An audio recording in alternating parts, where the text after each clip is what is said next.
Assalamualaikum warahmatullahi wabarakatuh. Kita ketemu lagi dengan Bu Mami di kelas Bu Mami Metabolisme Zat Gizi Mikro. Pagi ini kita akan membahas topik metabolisme zat besi dan zinc.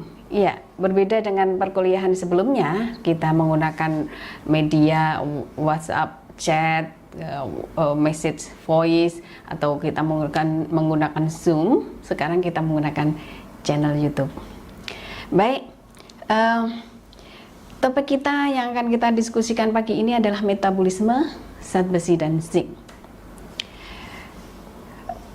Kita tentu ini merupakan satu kelanjutan dari mata kuliah dasar ilmu gizi yang sebelumnya, dan kita bahas pertama adalah metabolisme zat besi. Ketika kita membahas metabolisme zat besi, kita harus tahu bagaimana distribusi zat besi di dalam tubuh, keseimbangan zat besi di dalam tubuh, dan regulasi zat besi di dalam tubuh itu ditentukan oleh tiga hal, ya. Faktor penyerapan, kemudian faktor transportasi, dan faktor simpanan. Di dalam tubuh zat besi itu ada dalam tiga jalur, ya. Yang pertama digunakan oleh tubuh secara langsung, kemudian yang kedua itu zat besi yang ditransport atau zat besi yang ada di dalam darah, dan yang ketiga adalah zat besi simpanan. Baiklah, slide yang ketiga ini kita akan membahas tentang perjalanan zat besi di dalam tubuh, ya, iron road in your body. Nah, dari slide ini kita bisa melihat bagaimana perjalanan zat besi yang mulai dari makanan masuk ke dalam tubuh kita, kemudian di dalam tubuh kita ini akan menjadi apa saja. Nah, ini kita bisa cermati di slide ketiga. Pada slide ini kita bisa lihat bahwa zat besi dari makanan itu kemudian akan masuk ke dalam saluran pencernaan, diserap, kemudian setelah diserap maka zat besi akan masuk ke dalam sirkulasi. Di dalam sirkulasi maka akan ditangkap oleh protein yang akan mentransport, yaitu transferin. Lalu akan diedarkan masuk ke muscle cell atau ke sel otot. Kemudian ada yang dibawa ke bone marrow atau sumsum tulang. Kemudian kalau itu ada kelebihan baru kemudian disimpan di hati atau liver. Nah, di dalam bone marrow itulah nanti zat besi itu akan digunakan untuk membentuk eritrosit ataupun hemoglobin.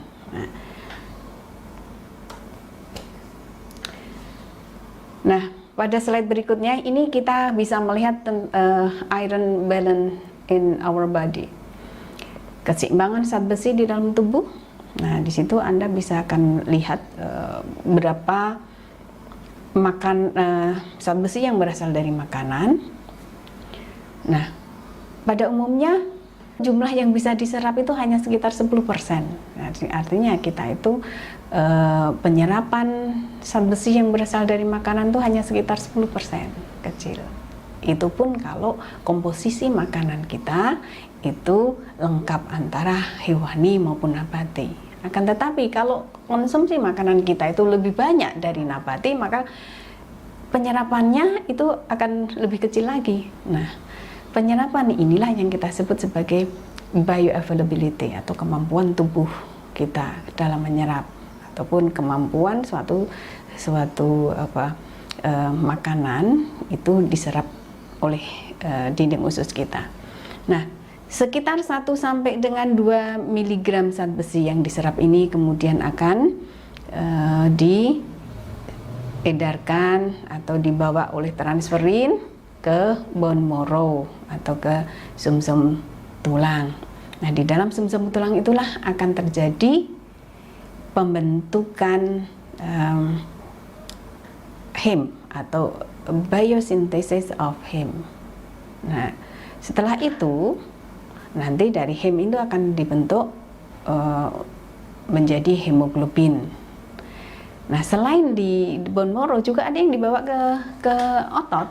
Nah, di dalam otot itu akan berupa mioglobin, akan dibentuk menjadi mioglobin. Kemudian yang dibawa ke hati, kemudian dibawa ke hati itu adalah nanti akan dalam bentuk simpanan berupa ferritin. Ya. Ketika tubuh kita kekurangan zat besi dari makanan, maka ada mekanisme tubuh kita untuk menjaga keseimbangan agar zat besi yang ada di dalam tubuh kita itu, atau eritrosit terutama yang zat besi yang fungsional itu dalam bentuk eritrosit ataukah hemoglobin, nah itu berkurang, maka akan ada mekanisme otomatis dari tubuh kita di mana ginjal itu akan mengeluarkan hormon eritropoietin. Hormon eritropoietin inilah yang akan memberikan signal untuk pembentukan eritrosit kembali. Zat besi ini memiliki turnover, ada masa turnover, pembentukan eritrosit dari zat besi yang berasal dari makanan. Kemudian eritrosit ini memiliki masa hidup atau lifespan-nya sekitar 90 sampai dengan 120 hari. Ketika tubuh kita kekurangan zat besi yang bisa dicerminkan mulai turunnya hemoglobin atau eritrosit kita sudah mulai berkurang itu, maka secara otomatis tubuh kita itu memiliki mekanisme keseimbangan. Nah, mekanisme keseimbangan itu dengan cara tubuh kita mengeluarkan atau mensekresi suatu hormon yang disebut eritropoietin. Hormon eritropoietin ini dikeluarkan oleh ginjal, disekresi oleh ginjal. Nah, tugasnya hormon eritropoietin ini adalah untuk memberikan signal ya ke bone marrow untuk segera memproses terbentuknya eritrosit baru. Nah, ini mekanisme keseimbangan tubuh yang kita sebut sebagai turnover of iron. Nah, di dalam hati zat besi itu akan disimpan dalam bentuk ferritin. Nah, simpanan ferritin ini bisa menyimpan sekitar 1000 mg iron. 1000 mg itu berarti itu simpanannya bisa banyak. Nah, ini storage of iron in our body. Nah, kemudian ada juga di retikulo endotelial itu sekitar 600 mg. Sementara zat besi yang beredar di dalam darah itu bisa sebagai free iron, atau yang paling banyak adalah diikat oleh protein transport. Nah, protein yang mentransport zat besi itulah yang kita sebut sebagai transferin. Nah, zat besi yang beredar atau diikat oleh transferin ini sebesar 3 mg. Nah, transferin itu memiliki dua sisi pengikat atau two binding site. Ada dua sisi pengikat pada transferin. Transferin adalah suatu protein, kemudian protein ini dia memiliki dua sisi pengikat. Masing-masing sisi pengikat ini akan mengikat ferri. Nah, yang diikat itu dalam bentuk ferri. Maka ketika zat besi ini diikat oleh transferin disebut sebagai diferric transferin. Artinya transferin yang mengikat dua ferri. Nah, yang perlu kita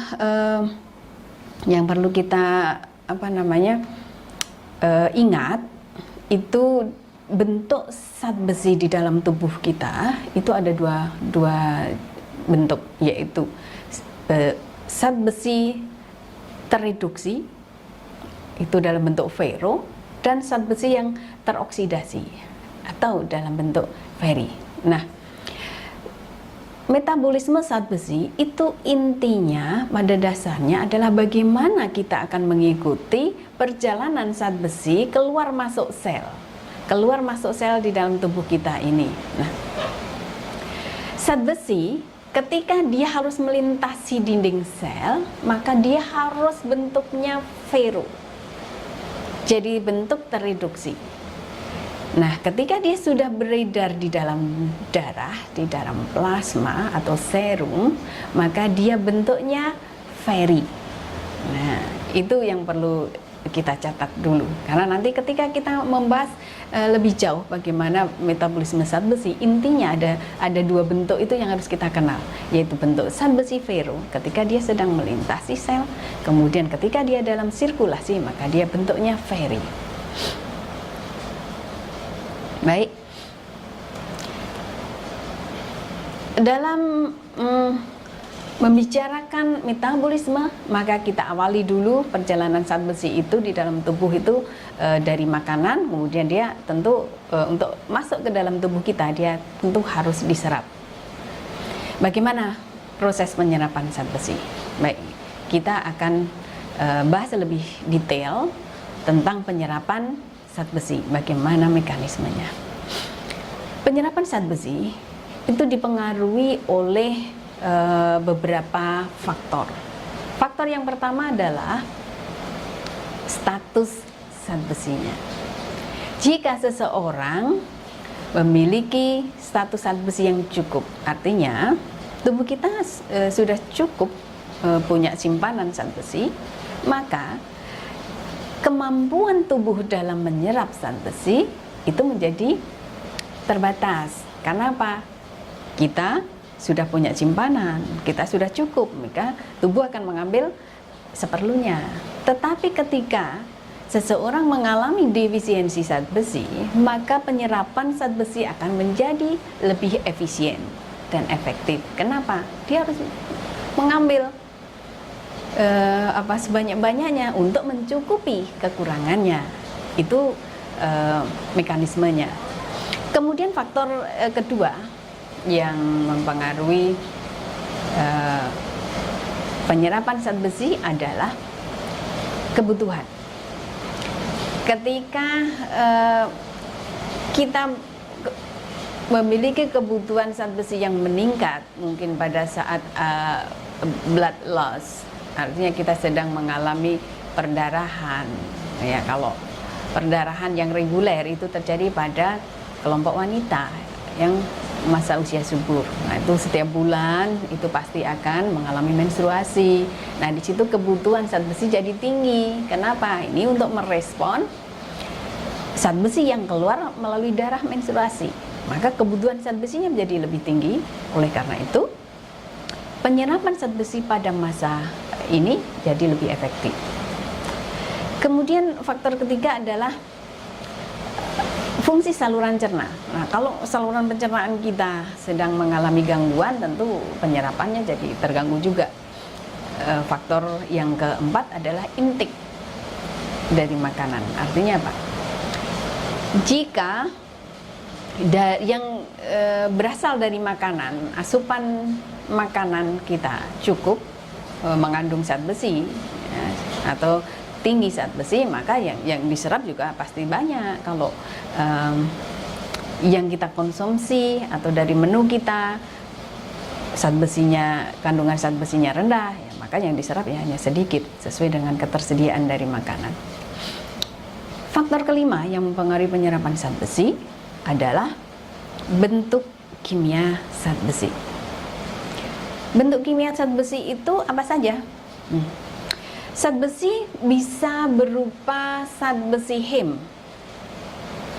Itu contohnya adalah zat besi yang berasal dari makanan hewani. Atau zat besi yang bentuknya non-heme, itu berasal dari makanan nabati. Nah, kedua macam bentuk zat besi ini itu ketika proses penyerapan itu melalui mekanisme yang berbeda.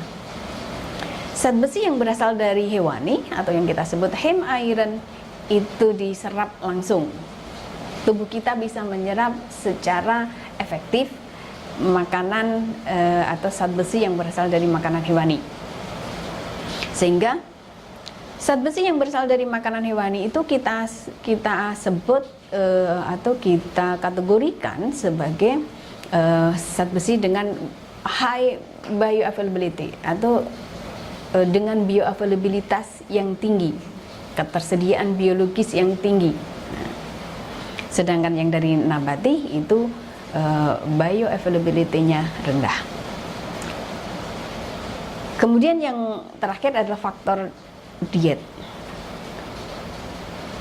Nah, faktor diet ini apa maksudnya? Maksudnya ini adalah komposisi menu makanan kita sehari-hari. Apakah dalam menu makanan kita sehari-hari itu banyak faktor yang bisa menghambat penyerapan atau yang kita sebut sebagai inhibitor factor, ataukah itu banyak enhancernya yang bisa meningkatkan penyerapan? Apa yang termasuk dalam inhibitor factor maupun enhancer factor? Anda nanti akan